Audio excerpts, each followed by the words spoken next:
तो चलिए डिटर्मिनेंट की क्लास को आगे बढ़ाते हैं। डिटर्मिनेंट की पिछली क्लास में हम लोगों ने प्रॉपर्टीज ऑफ डिटर्मिनेंट देखा था और उस पे बेस्ड कुछ क्वेश्चंस किए थे। तो चलिए क्वेश्चंस को आगे बढ़ाते हैं। अब यहाँ पे आपको एक क्वेश्चन दिख रहा है, without expanding find the value of this. हमें इस डिटर्मिनेंट की वैल्यू निकालनी है विदाउट एक्चुअल एक्सपेंडिंग, मतलब हमें इसमें डिटर्मिनेंट की प्रॉपर्टीज का इस्तेमाल करके इसको सॉल्व करना है, इसकी वैल्यू बतानी है।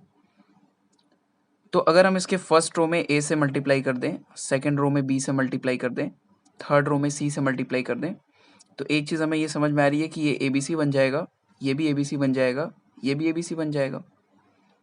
तो यहाँ से हम ए बी सी को कॉमन निकाल सकते हैं। चलिए करके देखते हैं। अप्लाइंग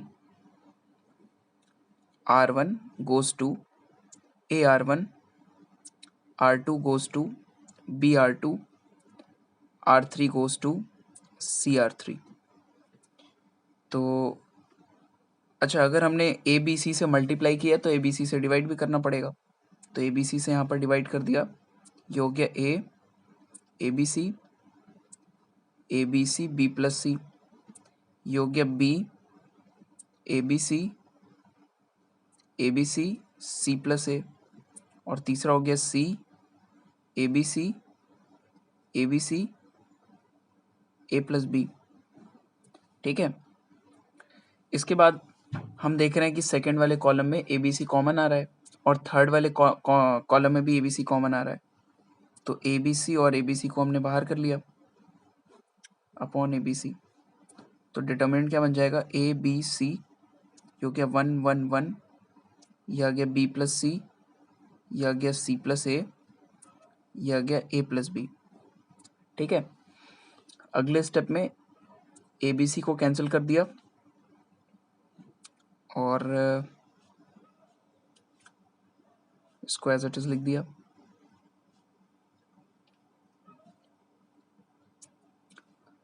अच्छा, अब हमें क्या करना चाहिए।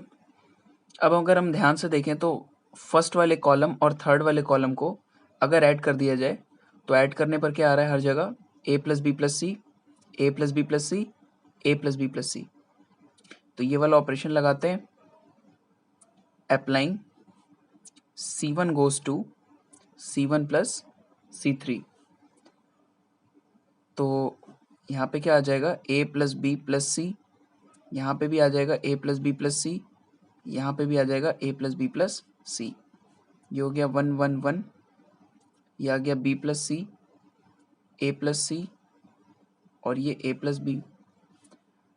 अगले स्टेप में हम देख रहे हैं कि फर्स्ट वाले कॉलम में a plus B plus C common आ रहा है, तो इसको बाहर कर लेते हैं। तो a प्लस बी प्लस सी को कॉमन कर लिया, तो यहाँ आ गया 1 1 1 1 1 1, ये आ गया बी प्लस सी, ए प्लस सी, ए प्लस बी। अब मैंने आपको बताया था डिटर्मिनेंट की प्रॉपर्टी होती है कि अगर डिटर्मिनेंट के किन्हीं भी दो रोज या किन्हीं भी दो कॉलम्स आइडेंटिकल हो जाएं तो उस डिटर्मिनेंट की वैल्यू 0 होती है। तो यहाँ पे फर्स्ट कॉलम और सेकंड कॉलम आइडेंटिकल हो गया, तो since C1 and C2 are identical, therefore इस डिटर्मिनेंट की वैल्यू 0 हो जाएगी। 0 मल्टीप्लाइड बाय एनीथिंग 0 आ जाएगा। तो इस डिटर्मिनेंट की वैल्यू क्या आ गई, 0 आ गई। यही आपका आंसर हो गया। इस क्वेश्चन में हमें प्रूव करना है कि इस डिटर्मिनेंट की वैल्यू 0 आएगी by using properties of determinant. तो अगर हम इस क्वेश्चन में देखें तो अगर हम इसमें भी इसके फर्स्ट रो में a से मल्टीप्लाई कर दें, सेकेंड रो में b से मल्टीप्लाई कर दें और थर्ड रो में c से मल्टीप्लाई कर दें, तो कुछ कॉमन आएगा, सिंप्लीफाई होगा। चलिए करके देखते हैं। Applying R1 goes to AR1, R2 goes to BR2, R3 goes to CR3। तो अगर हमने इस डिटर्मिनेंट में अगर हमने ए बी सी से मल्टीप्लाई किया तो ए बी सी से डिवाइड भी करना होगा। तो ए बी सी से डिवाइड कर दिया, तो ये a b square c square, ये हो गया ए बी सी और ये हो गया A times B plus C. यहाँ पे आ जाएगा B C square A square A B C B times C plus A, और यहाँ पे आ गया C A square B square A B C C A plus B.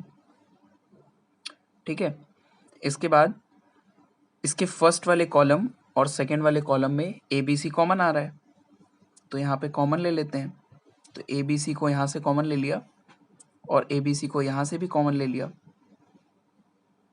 ठीक है, तो कॉमन लेने के बाद यहाँ पर क्या आ जाएगा, यहाँ पे आएगा बी सी, यहाँ पे आ जाएगा सी ए, यहाँ पे आ जाएगा ए बी। ये हो जाएगा 1 1 1। ये हो जाएगा ए बी प्लस ए सी, ये हो जाएगा B C plus a b, और इसको मल्टीप्लाई कर देंगे तो सी ए प्लस बी सी। ओके, तो अगले स्टेप में ए बी सी से ए बी सी को कैंसिल कर दिया, तो यहाँ पे आ गया ए बी सी, और इसको लिख देते हैं as it is a b. ये हो गया 1 1 1। ये हो गया ए बी प्लस ए सी, ये हो गया b C plus a b, और ये हो गया सी ए प्लस बी सी। अब अगर हम ध्यान से देखें तो इसके फर्स्ट वाले कॉलम और थर्ड वाले कॉलम को अगर ऐड कर दिया जाए तो कॉमन टर्म्स आने लगेंगे, A B plus B C plus C A B plus B C plus C A B plus B C plus C A. तो यहाँ पर हमें ऑपरेशन लगाना चाहिए, C1 goes to C1 plus C3। तो add करने के बाद क्या आ जाएगा, यहाँ पे आ जाएगा A B plus B C plus C A, यहाँ पे भी आ जाएगा A B plus B C plus C A, और यहाँ पे भी आ जाएगा A B plus B C plus C A. Second column में 1 1 1, और यहाँ पर ए बी प्लस ए सी, यहाँ पर b C plus a b, और यहाँ पे आ जाएगा सी ए प्लस बी सी। ठीक है, इसके बाद फर्स्ट वाले कॉलम में से आप A B plus B C plus C A को कॉमन ले लो, तो A B plus B C plus C A common आ गया। तो कॉमन लेने के बाद फर्स्ट कॉलम के सारे एलिमेंट 1 बन गए। तो इस वाले डिटर्मिनेंट में भी आप देख रहे हैं कि फर्स्ट वाला कॉलम और सेकेंड वाला कॉलम आइडेंटिकल हो गया। तो आइडेंटिकल हो गया तो इसलिए इस डिटर्मिनेंट की वैल्यू 0 आ जाएगी। तो इसका जो है आंसर आ जाएगा 0। यही हमें प्रूव करना था, is equal to R H S is equal to hence proved. ठीक है, बेसिकली इस टाइप के क्वेश्चन में आपको बहुत ज़्यादा प्रैक्टिस करने की ज़रूरत है, क्योंकि जितनी ज़्यादा आप प्रैक्टिस करोगे उतना इजीली आप इस तरह के क्वेश्चंस को कर पाओगे, क्योंकि हर एक क्वेश्चन में जो है आपको अलग अलग स्ट्रैटेजी लगानी है। और सबसे इम्पॉर्टेंट ये है कि आप स्टार्ट कैसे करें। एक बार आपको अगर समझ में आ जाएगा कि कौन सी प्रॉपर्टी लगानी है या फिर कौन सा ऑपरेशन से स्टार्ट करना है, उसके बाद आपका सवाल होता चला जाएगा। तो इसमें आपको बहुत ज़्यादा प्रैक्टिस करनी है, जितनी प्रैक्टिस होगी उतना आप परफेक्ट हो जाएंगे। तो चलिए अगला क्वेश्चन देखते हैं। इस क्वेश्चन में आपको इस डिटर्मिनेंट की वैल्यू को 0 के इक्वल प्रूव करना है। तो मैंने आपको पिछली क्लास में एक प्रॉपर्टी बताई थी कि किसी भी डिटर्मिनेंट के किसी भी रो या किसी भी कॉलम के सभी एलिमेंट्स सम ऑफ 2 और मोर टर्म्स के फॉर्म में लिखे हों, तो आप क्या कर सकते हैं, उन टर्म्स को अलग अलग करके उस डिटर्मिनेंट को सम ऑफ 2 और मोर डिटर्मिनेंट्स के फॉर्म में लिख सकते हैं। ठीक है, तो वही वाली प्रॉपर्टी यहाँ पर लगाते हैं। तो यूजिंग प्रॉपर्टी, इसको हम क्या लिख सकते हैं, बाकी दोनों कॉलम्स एज इट इज रहेंगे 1 1 1 ए बी सी, और यहाँ पे आ जाएगा ए square B square c square. ठीक है, माइनस, यहाँ पर माइनस है तो यहाँ पे माइनस आ गया। 1 1 1 ए बी सी, ये हो गया बी सी, ये हो गया सी ए, और ये हो गया ए बी। ठीक है, अब अगर हम सेकेंड वाले डिटर्मिनेंट में फर्स्ट वाले रो को ए से मल्टीप्लाई कर दें, सेकेंड वाले रो को बी से मल्टीप्लाई कर दें, थर्ड वाले रो को सी से मल्टीप्लाई कर दें, तो ये तीनों एलिमेंट्स ए बी सी बन जाएंगे। तो लिखते हैं, in second determinant applying R1 goes to AR1, R2 goes to BR2, R3 goes to CR3। तो यहाँ से क्या आ जाएगा, ये हो गया 1 1 1, ये हो गया ABC, ये हो जाएगा A square B square C square. तो इस डिटर्मिनेंट में हमने ABC से मल्टीप्लाई किया है तो ABC से डिवाइड भी कर देंगे, तो 1/ABC। तो इसको A से मल्टीप्लाई किया तो ये हो गया A स्क्वायर ABC, ये हो गया B स्क्वायर ABC, ये हो गया C स्क्वायर ABC। अगले स्टेप में हम थर्ड वाले कॉलम में से ABC को कॉमन कर लेंगे, तो कॉमन करने के बाद ये ABC के साथ कैंसिल हो जाएगा, तो यहाँ पे आ जाएगा 1 1 1 और ABC, ये हो गया A square B square C square minus ये हो गया ABC A square B square C square और यहाँ पे आ जाएगा 1 1 1। अब अगर हम इस डिटर्मिनेंट को ऐसा बनाना चाहें तो हम यहाँ पे एक प्रॉपर्टी लगा सकते हैं, आपस में कॉलम्स को इंटरचेंज कर सकते हैं। तो कॉलम इंटरचेंज करते हैं, C3 और C2 को पहले इंटरचेंज करते हैं, तो C3 और C2 को इंटरचेंज करेंगे तो यहाँ पर क्या होगा, यहाँ पे माइनस साइन आ जाएगा। फिर उसके बाद C2 और C1 को आपस में इंटरचेंज कर देते हैं तो अगेन यहाँ पे -1 आ जाएगा। तो बेसिकली ये ऑपरेशन जितनी बार लगेगा उतनी बार -1 से ये डिटर्मिनेंट मल्टीप्लाई होगा। तो ये हो गया ABC, ये A square B square C square.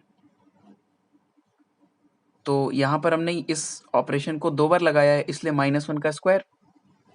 तो सबसे पहले तो थर्ड वाला कॉलम यहाँ पे आ गया और सेकेंड वाला कॉलम यहाँ चला गया और उसके बाद 1 1 1 यहाँ पे है और ABC यहाँ पे है, इन दोनों को आपस में इंटरचेंज किया गया है। तो फाइनली इस डिटर्मिनेंट को लिख सकते हैं 1 1 1 ABC और ये हो गया A square B square C square, है ना। आई होप आपको याद होगा, प्रॉपर्टीज ऑफ डिटर्मिनेंट में मैंने ये डिस्कस किया था। अब ये वाला डिटर्मिनेंट और ये वाला डिटर्मिनेंट इक्वल है ना, तो इसमें से ये सब्ट्रैक्ट होगा तो क्या होगा, 0 आ जाएगा। तो इस डिटर्मिनेंट का आंसर आ गया 0।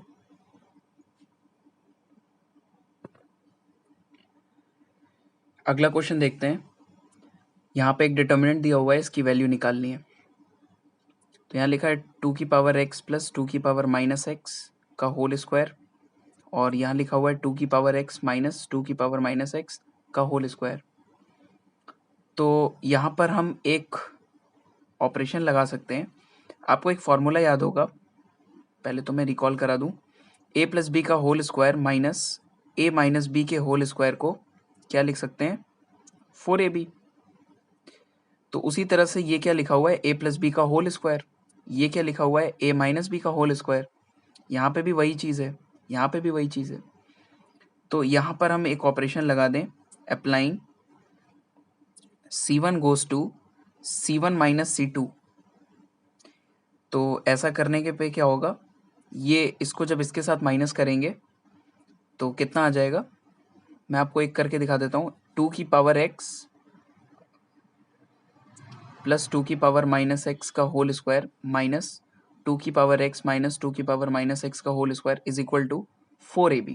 तो 4 इंटू 2 की पावर -x इंटू 2 की पावर x, ये दोनों नंबर एक दूसरे का रेसिप्रोकल है तो कैंसिल हो जाएगा, तो कितना आ जाएगा, 4। उसी तरीके से 3 की पावर x और 3 की पावर -x एक दूसरे का रेसिप्रोकल है, ये दोनों भी एक दूसरे का रेसिप्रोकल है। मतलब इसको इससे माइनस करेंगे तो भी 4 आएगा और इसको इससे माइनस करेंगे तो भी 4 आएगा, और इसको आप एज इट इज लिख दो।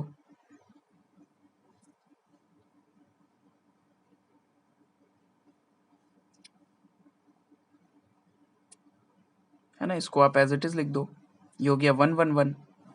अब हम फर्स्ट वाले कॉलम में से 4 को कॉमन ले लेंगे, या तो ये ऐसे भी कह सकते हैं कि फर्स्ट वाला कॉलम और थर्ड वाला कॉलम एक दूसरे के प्रोपोर्शनल है। तो किसी भी डिटर्मिनेंट में अगर 2 रोज या 2 कॉलम्स एक दूसरे के प्रोपोर्शनल हो तो उस डिटर्मिनेंट की वैल्यू 0 होती है।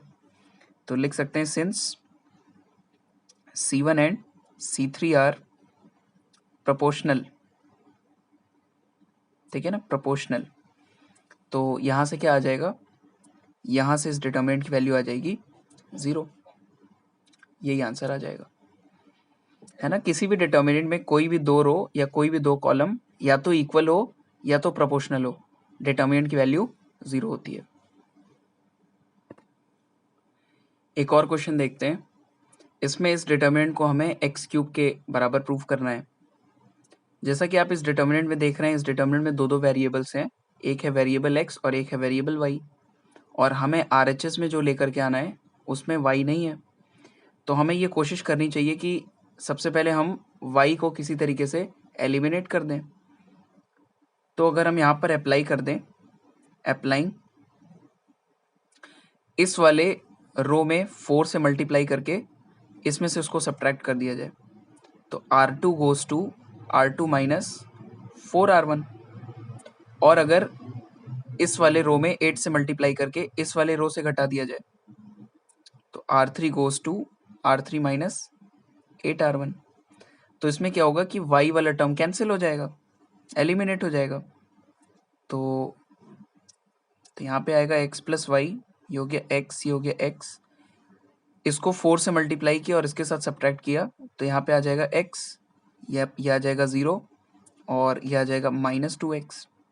उसी तरीके से इसको 8 से मल्टीप्लाई किया और इसमें से सब्ट्रैक्ट किया, तो अगेन यहाँ पे आ जाएगा 2x, यहाँ पे आ जाएगा 0 और यहाँ पे आ जाएगा माइनस 5x। ठीक है। अब क्या होगा, अब अगर हम चाहें तो अगले स्टेप में सेकंड वाले कॉलम में से x को कॉमन ले सकते हैं और थर्ड वाले कॉलम में से भी x को कॉमन ले सकते हैं।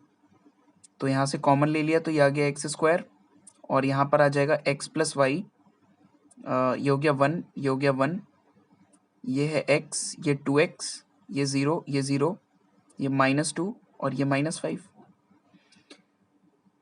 अब ये वाला जो डिटर्मिनेंट है वो काफ़ी इजी हो गया है, क्योंकि आप देख रहे हैं कि इसके सेकंड कॉलम के दो एलिमेंट 0 हो गए। तो अब आप इस डिटर्मिनेंट को सेकंड कॉलम के अलोंग एक्सपेंड कर सकते हो। तो एक्सपेंडिंग